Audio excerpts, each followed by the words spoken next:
자, 역전파 알고리즘 때문에 심층 신경망이 가능해졌다. 쉽게 말씀드리면 심층으로 딥하게 은익층을 많이 넣어도 학습이 가능하다. 그러니까 이제는 은익층을 많이 넣어서 정말 더 현실과 가까운 그런 알고리즘을 만들어 보자. 신경망을 만들자. 의욕에 불탔는데요. 실제 해보니까 세 가지 치명적인 문제가 있는 거예요. 첫 번째는 전문 용어입니다만 그레디언트 소실이라는 문제가 있었고요. 두 번째는 과적합이라는 문제가 있었고, 세 번째는 엄청난 계산량이 많다 보니 이게 진짜 기계로 되냐? 이런 세 가지 문제가 있었습니다. 자, 이 문제를 사실은 그 이후에 역전파 알고리즘이 나오고 다층 신경망의 가능성이 제한됐을 때부터 이런 문제들을 조금씩 풀어왔고, 공교롭게도 그런 문제풀이들이 21세기 들어와서 늘어나기 시작한 거예요. 그러면서 갑자기 이제 심층 신경망의 성능이 확 개선됐고, 그게 이제 오늘날 인공지능에 대한 잠재적으로 폭발하는 그런 상황이 되는 것이죠. 자, 굉장히 좀 개념이 어렵습니다만 제가 하나씩 그 문제가 뭐였고 그 문제를 어떻게 풀어나갔는지를 한번 설명드려 보죠. 자, 그러면 그레디언트 소실부터 한번 설명드려 보죠. 자, 베니싱은 뭐 없어진다는 뜻이고요. 그러니까 소실. 일단 소실이라는 말은 없어진다는 뜻이고요. 그레디언트는 이게 경사도라는 말로 아마 번역을 해보시면 그 글자가 번역될 텐데요. 자, 무슨 얘기냐면 출력층에서 입력층하고 출력층에서 은익층이 엄청 들어가다 보니까 이걸 이제 계산을 하다 보면 그 입력층 바로 앞에 있는 은익층부터 시작해서 출력층 바로 뒤에 있는 은익층까지, 이게 이제 굉장히 은익층이 많은 게 딥 심층이지 않습니까?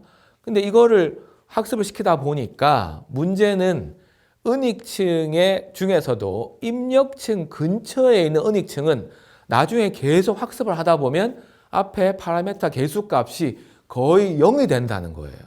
자, 0이 된다는 말은 거의 영향을 미치지 않는다는 거죠. 그러니까 학습을 하면 할수록 은익층에 있는 여러 가지 그 파라메타들이 오차가 막 조정되면서 정교해지는 게 아니라 점점 더 0이 되니까 많은 은익층을 넣을 이유가 없어진 거죠. 우리가 은익층을 넣은 거는 출력층에 영향을 미칠 수 있는 후보 요인들을 많이 넣어서 더 정교하게 아웃풋을 활용하려고 넣었는데, 사실 0에 가깝다는 얘기는 은익층이 쓸모가 없다는 경우거든요. 그래서 이런 문제가 발생해서 심층이 될수록 더 정교하게 학습이 올라가는 게 아니라 오히려 더 학습이 떨어지더라. 이게 이제 전문적인 용어로 그레디언트 소실이라고 표현하고 있는데, 그 y는 ax 같으면 여러분도 뭐 가장 기본적 수학이지만 이렇게 기울기가 있지 않습니까? 그 기울기가 없어진다. 그 기울기가 없어진다는 건 아무 영향을 안 주는 거거든요. 그런 의미로 표현하고 있다고 정도 이해하시면 될 것 같고요. 사실 이 문제는 뭐 제가 이렇게 말씀을 드린다고 해서 여러분들이 금방 이해하실 건 아니고요. 과거에 우리가 신경망을 할 때 시그모이드 함수를 썼었는데 그거를 렐로 함수로 바꾸면서 이런 문제를 해결하게 됐습니다. 그래서 뭐 그 내용까지는 여러분들이 이해 못 하시더라도 이게 심층 신경망이 문제가 있었는데 그 문제를 인공지능을 연구하는 뛰어난 학자들이 다른 함수를 써보고 이렇게 개선해서 그 문제가 개선됐구나 정도로 이해하시면 어떨까. 그리고 그레디언트 소실을 수학적으로 증명하실 수는 없지만 그 뜻이 은익층에 있는 값이 자꾸 0에 가까워져서 은익층의 역할이 없어지는 문제가 있더라. 그러면 사실 심층의 의미가 없어지죠. 그래서 그 문제가 발목을 잡았는데 그게 21세기에 와서 풀렸다. 이런 정도로 이해하시면 될 것 같고요. 자, 과적합은 어렵지 않습니다. 과적합은 학습 데이터를 샘플로 쓰게 되죠.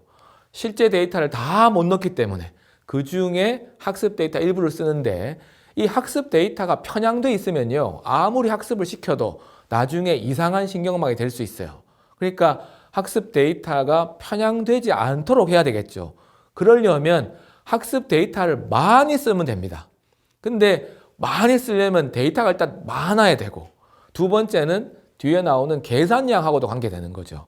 그래서 학습 데이터를 많이 구하는 게 문제였는데, 여러분도 아시는 것처럼 인터넷, 모바일이 발달하면서 데이터가 쏟아지기 시작했죠. 그래서 데이터를 많이 구하는 부분이 어느 정도 해결이 됐고, 계산량 부분은 컴퓨팅 파워가 해결했어요. 사실은 은익층이 많으면 쉽게 말씀드리면 방정식이 너무 복잡합니다. 컴퓨터 돌려도 한참 걸려요. 그런데 최근에 나온 컴퓨터들이 워낙 컴퓨팅 파워가 세지다 보니까 이런 부분들을 이제 짧은 시간에 빨리 개선해 주니까 비로소 이제 이런 심층신경망의 발전의 제약 요소들이 많이 이제 해소되게 된 것이죠.